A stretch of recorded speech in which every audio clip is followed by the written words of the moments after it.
The Halls of Ivy, starring Mr. and Mrs. Ronald Colman.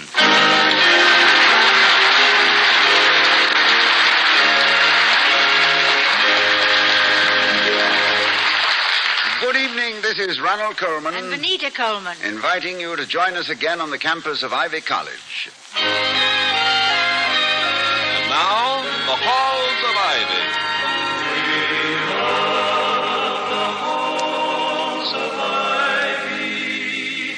That surround us here today. Welcome again to Ivy.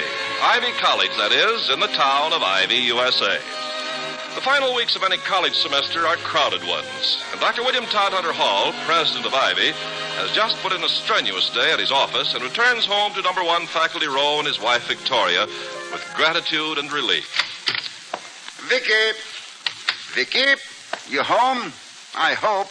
Oh, hello, Lamb. You sound tired. Yes, your tired lamb has returned to the fold and about ready to. Ready to what? The fold.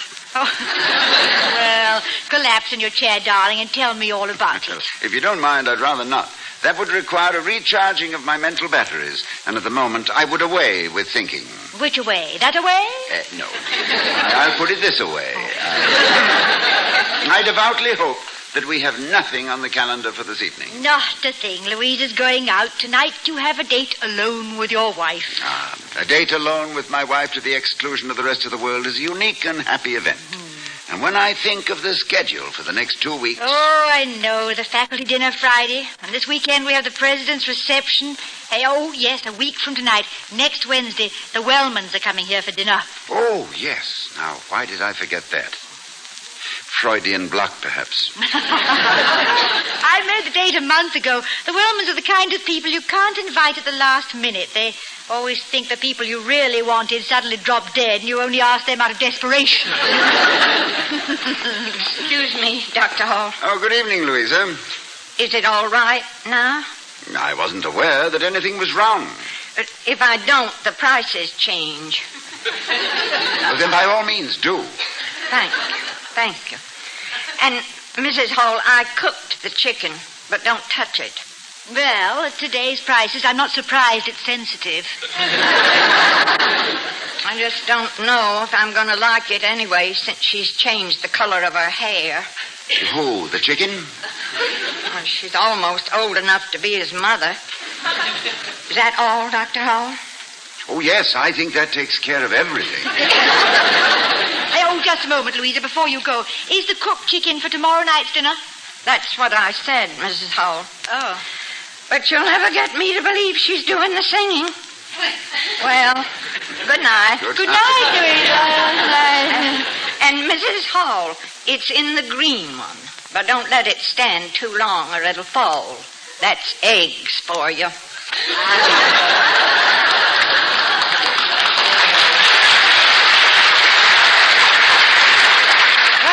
Louisa, for you. How did you do, Toddy? Well, I thought you dropped more stitches than usual tonight. All I know is that I'm quite hungry, and the chicken is for tomorrow night. Well, by tomorrow, I'll have to be fed intravenously. Oh, I'm sure that whatever is about to fall is in my new green casserole. It's probably one of her superb cheese soufflés. Good. But what did you mean about the change in prices? Well, I expect she was going to the movies. But who is it that's changed the color of her hair? Oh, her name is Legion. Thanks to the amazing advances of our technological culture, my lady can now match her hair to her gloves, her purse, or her mood. Once found only on an automobile, the convertible top is now a mere matter of cosmetics.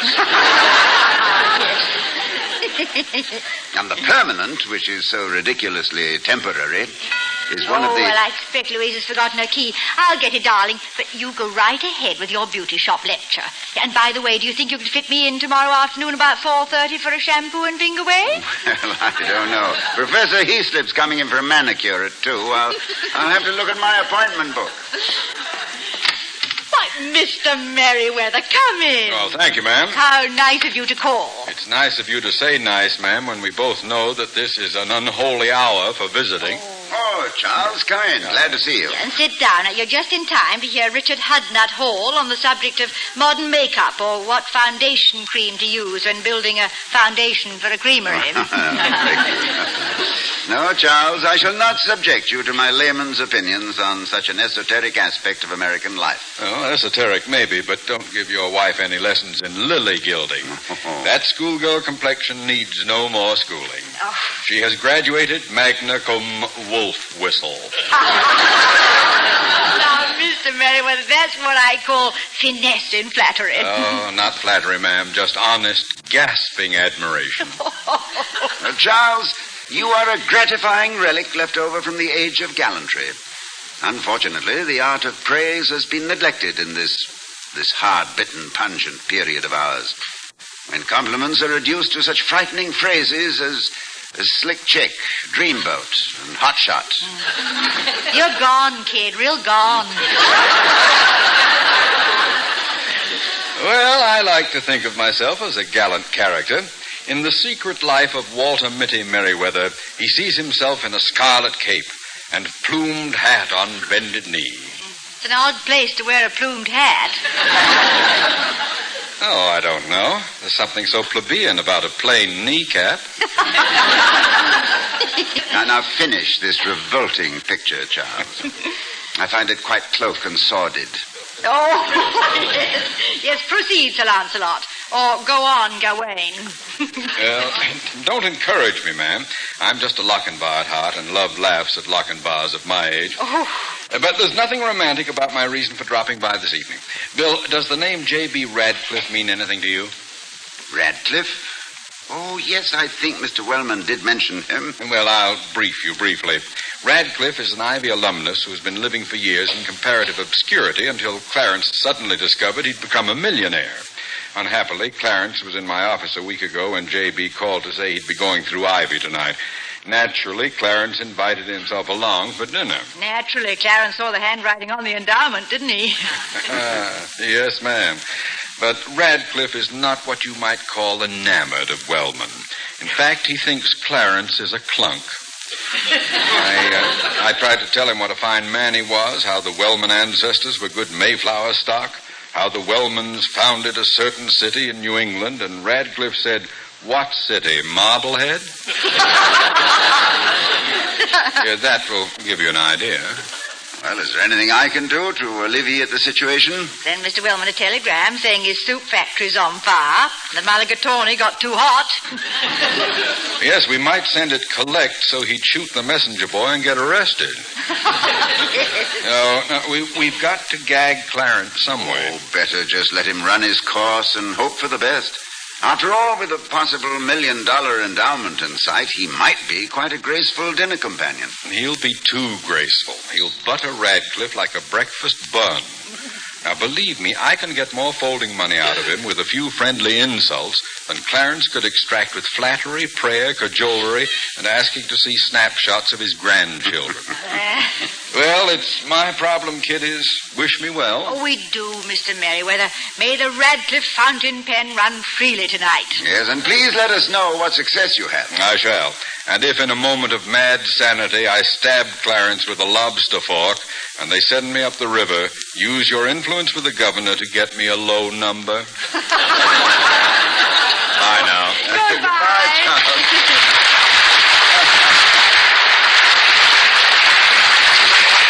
Well, you do know how fond I am of Mr. Merriweather, darling, but I am glad that he and not us has Mr. Wellman on his hands for dinner tonight. Dinner? Vicky, I'm starved.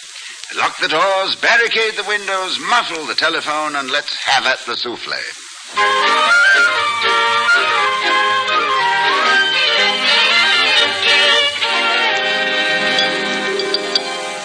Isn't it cozy, Toddy? Just you and me and lighted candles and a sink full of dishes.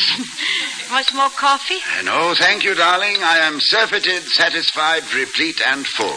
I doubt if I can eat again until sometime late in August. Well, you go in the other room and curl up with a chest problem, and I'll do the dishes. We'll do the dishes. No, my goodness. Only a few thousand of them, said she with a brave little smile. Oh, very well, But if if you don't insist, of course, here's an apron for you. Apron? Well, haven't you something not quite so dressy? These ruffles, after all. Well, very becoming to you. Turn around, I'll tie it up for you. Oh, thank you, dear. I admit to a certain inability to tie a bow. Oh, no, not visitors. Well, I'll chase them away. I'll tell them Dr. Hall is not at home. You just poke your head out of the door and say, your mother doesn't want any. Well, with this apron on, they'll think I'm my mother. Good evening, Dr. Hall. Well, we're here. Mr. Wellman. Oh, I hope we're not late. Oh, Mrs. Wellman. Clarence and I have been looking forward to this evening. Well, good evening. Come in. Thank you. I see the little woman has put you to work, Dr. Hall. Lending a helping hand in the kitchen? Oh, no, Bunny. I think we have a treat in store for us tonight. I'll bet, Dr. Hall, that you're preparing the dinner yourself. Dinner? Well, yes, indeed. I put a ring around this date on my calendar. Dinner, June 11th. There's a little verse at the top of that calendar, too. Says, breaking of engagements is for the socially inept. An appointment is a promise, and the promise must be kept. I think that's a very... but where's Mrs. Hall? Why, she's out in the kitchen. Fixing up some little curlicues and doodads, huh? Well, that's for me. Always eat so many appetizers, never can eat any dinner. Host always has the roast left for Sunday night supper. Leftover Wellman, they call me. The man who came to dinner and couldn't eat any. Well, perhaps I can help Mrs. Hall. I'll just trot out to the kitchen. No, please. We only put our guests to work when there is something really difficult to do. Like fixing the plumbing or painting the... No, please sit down. No, I'll go and see what I can do to save the situation. I mean, to help with the... Well, make yourselves comfortable, won't you? I'll be with you in a moment. Well, take your time, man. Take your time. Got all evening, you know. Vicky. Did you get rid of whoever it was? Vicky, it's the Wellmans. They've come for dinner. But they can't. I mean, it's next week. And besides, we've had dinner. We'll have to eat another. They're all dressed up for the occasion. But what do we have? There's nothing in the... Oh, yes, there's Louisa's chicken. Well, if you can stall them, maybe I can sneak upstairs and get dressed. Mr. Wellman obviously confused our invitation for next week with the Merriweather Radcliffe dinner tonight. Then we've got to keep them here, if I was going to get that endowment. Yes, we'd better. I'm appalled at the prospect of another dinner, but... As Byron said, all history attests that happiness for man, the hungry sinner, since Eve ate apples, much depends on dinner.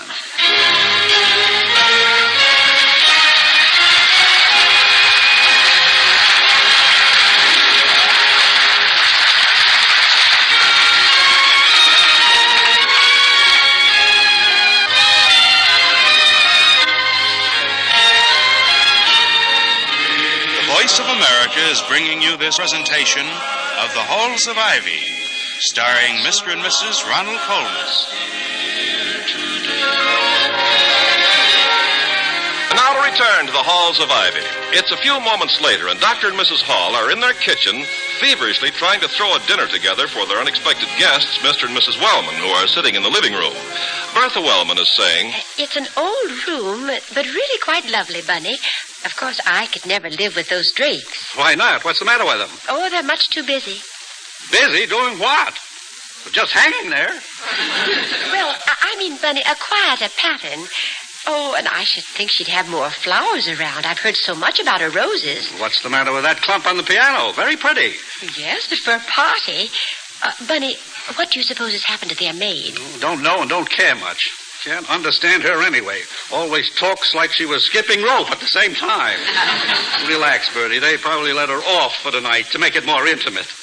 Paul usually knows what he's doing, and... Hello, Mr. Wellman. How do you Mrs. do, Wellman. I'm so sorry you've had to wait, but this has been one of those days when everything got mixed up. Oh, I know just how that is, Mrs. Hall. Yeah, and then something unexpected came up for our housekeeper, so I hope you won't mind having potluck. Don't be modest, Mrs. Hall. We've been here before. We know all about what kind of a dinner you serve. Here we are. Everything finally seems to be organized in the culinary department. I've a few hors d'oeuvres here that may help to assuage the pangs of hunger. Mrs. Wellman? Why, thank you. Now, let me see. What's that intriguing little one there in the middle? Oh, hors d'oeuvre like magic tricks. If you tell how they're done, everybody says, oh, for heaven's sake, anybody could do that. I love them and don't care how they're made. I'd eat the cap off a beer bottle if it had a piece of cheese and a slice of olive on it. A visual appeal, I suppose. Now, in my soup advertising, I insist on full color. How can you sell beautiful tomato soup in black and white ads? Looks like a bowl of melted golf balls. You know, I've always wondered why they're called hors d'oeuvre. Well, it's from the French and means literally outside of the work. Oh, how interesting. You mean outside of work, I hate hors d'oeuvre most? No, Vicky, but the origin of the phrase is not generally known. It seems there was a pastry cook in the royal kitchens of Louis the Pious. His name was Gaston Flambeau, and his specialty was serving tremendous pastries which, when opened, revealed beautiful peasant girls with lutes. Lutes? You mean lieutenants? No, Bunny. A lute was a musical instrument. Oh. How did Gaston go from big pastries to hors d'oeuvre? Did he run out of peasant girls? No. It was, it was all due to the famine of the year 823. You see, in desperation, the royal kitchens had to satisfy the royal appetite with reduced but tasty novelties. And Gaston Flambeau was so successful at utilizing leftovers that he was made a duke. Yes, this, of course, broke his spirit because his heart was in the kitchen. He spent his last years hanging about the scullery, muttering, hors d'oeuvre, out of work, out of work. You see, Bertha, what'd I tell you? This man knows everything. Oh, what a delightful bit of history. Well, when better history is made, my boy'll make it. Thank you, my darling. Why can't you ever remember little facts like that, Bunny? Bunny? well, you know, just a little nickname. We met on Easter. Charming. Yes, I saw her flying across the churchyard, and I call her Bertie. Now, Clarence, you know the Halls aren't interested in hearing that old story. Oh, on the contrary, Mrs. Wellman, I'm delighted to hear about such personal history. Yes, Dr. Hall, I may be a bear as chairman of the Board of Governors, but when the day is done, after office hours... You're a lamb, Mr. Wellman.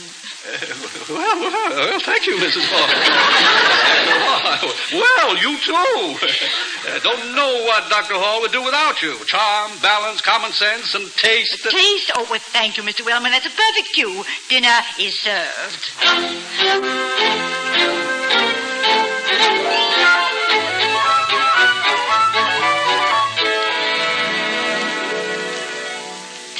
Another cup of coffee, Mr. Wellman? No, thank you. Now, where was I? Oh, yes. It was in the spring of 1911 when George Usher... No, Bunny. It was the fall of 1912, and it wasn't George. It was his cousin John. You see, Dr. Hall, John Usher was an old friend of my family. You remember the Ushers of North Platte, Nebraska? Well, no, I don't believe that. Oh, they were very prominent people. They had the largest sporting goods store in North Platte, and it was no time at all before Clarence became manager. Bertie, will you let me tell it, please? You're getting it all backwards. Dr. Hall, I don't know whether I ever told you before, but I began my career by tying flies. Flies? What do you tie them to? The art of tying flies is strictly piscatorial. But what about the Humane Society? The idea of tying up little flies. Trout flies, Mrs. Hall. Well, trout fly makes it even worse. A house fly might not mind being tied up in the house, but a trout fly used to the great outdoors. Mrs. Hall, these were artificial flies. I don't think their social attitudes are important, Mr. Wellman. Maybe they just acted artificial. I mean... Victoria, dear, they were imitation flies, made of silk and thread, used by fishermen as lures. Yes, darling. Thank you. And now we're even for Gaston Flambeau. But now tell us, Mr. Wellman, what happened after your successful career as a tie flyer? A tri-fly tire, my dear. As a tri flyer? It doesn't sound right, does it? Tri flyer. No, let's try forgetting it. Excuse me. Dr. Hall speaking. Hello, Bill. Merriweather. Oh, hello, Mr. Merriweather. I hope I didn't get you up. Oh, no. As a matter of fact, we have company. Oh, well, then I'll make this a short report. Radcliffe is in the bag. Gave me a whopping big check for Ivy. $750,000. Oh. And that ain't coleslaw, brother. No, it's definitely more nourishing. By the way, what do you suppose happened to Clarence? He never showed up. Oh, it's been a delightful evening. Whose evening? Yes, the Wellmans were here for dinner, you know. As a matter of fact, we're just sitting around chatting. Oh, thanks, Bill. I don't know how you did it, but tell me all about your devious tactics tomorrow. And now I give you back to Clarence and his birdie. Bye. Bye, Charles. Tell me, William, how is Mr. Merriweather, feeling now? Splendid, Victoria, just splendid. Oh, has he been sick? That's too bad. He's such a nice man. Sick nonsense. I just saw him this morning. Looked perfectly all right to me. As a matter of fact, we were supposed to be together. That is, I distinctly marked the calendar. I put the ring around the rosy. I mean, the date.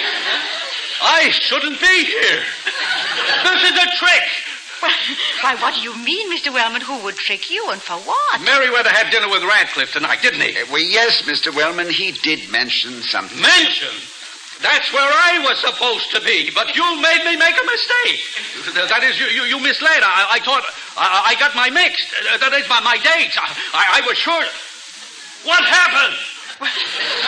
You came here to dinner tonight, Mr. Wellman, remember? Oh, you mean you weren't expecting us until next Wednesday? Oh, how dreadful of us, Mrs. Hall. Oh, not at all, Mrs. Why, Wellman. Bernie, how could you? Me? What did I do? I suppose Well, Mr. Wellman, you were so emphatic about the fact that you had ringed this date that we thought perhaps we were the ones who had made the mistake. Don't you try to crawl out of it now, Dr. Hall. You didn't make any mistake. I did. All I want to know is, why did you let me do it? You knew Merriweather and Radcliffe were expecting me. You knew I had no business being here. So why didn't you throw me out? Why, Dr. Hall? Why?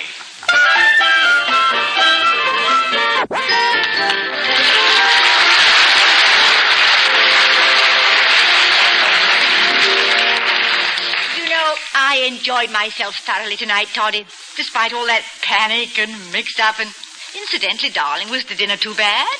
Which dinner? The one we ate or the one the Wellmans ate? Oh, excuse me. Hello, Louisa. You two still up? Did you have a nice evening? I don't know why I bothered. I couldn't see any difference in her hair at all. Oh, that's too bad after all. You're worrying. It wasn't in Technicolor, so how could you tell? Well, I'm all done in. Good night. Good night, Louisa. Yeah, darling, you know, I'm kind of done in myself. Yes, our nice quiet evening. But it was well spent, Vicky. And may I say that you came through in the crisis magnificently. Well, you know me, quick study, and if you haven't got a script, you have to ad-lib. Excuse me, Mrs. Hall. What happened to the chicken? Oh, Louisa, we forgot to tell you, we had it for dinner. But the souffle, that's gone too. Well, we had two dinners, Louisa. Were you that hungry, Dr. Hall? No, but our guests were. Well, it's not that I mind, but the chicken was for tomorrow night. Yes, we know, but you may sleep tonight in the happy knowledge that your chicken may be listed with man's other feathered friends of history. Such as which? Well, such as the seagulls, which saved the Mormon crops in Utah. The ravens, which fed Elijah. The geese, whose cackling warned an ancient city of an impending invasion. What about my chicken? Yes, darling, tie that fly. Connect it historically. Well, Louisa, having your chicken on hand tonight made it possible for us to feed Mr. and Mrs. Wellman. thus setting Mr. Merriweather free to catch a benevolent goose which laid this college a golden egg.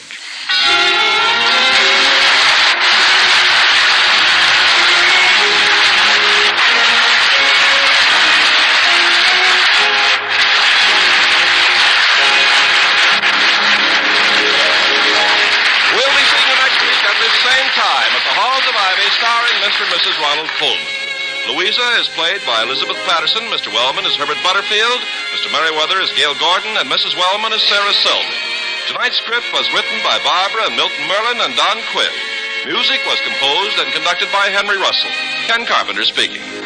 Oh, we love the halls of ivy that surround us here today. This production of the Halls of Ivy was broadcast with an actual audience present in the studio. We be far, far away to the hallowed halls of ivy. Every voice will bid farewell, and children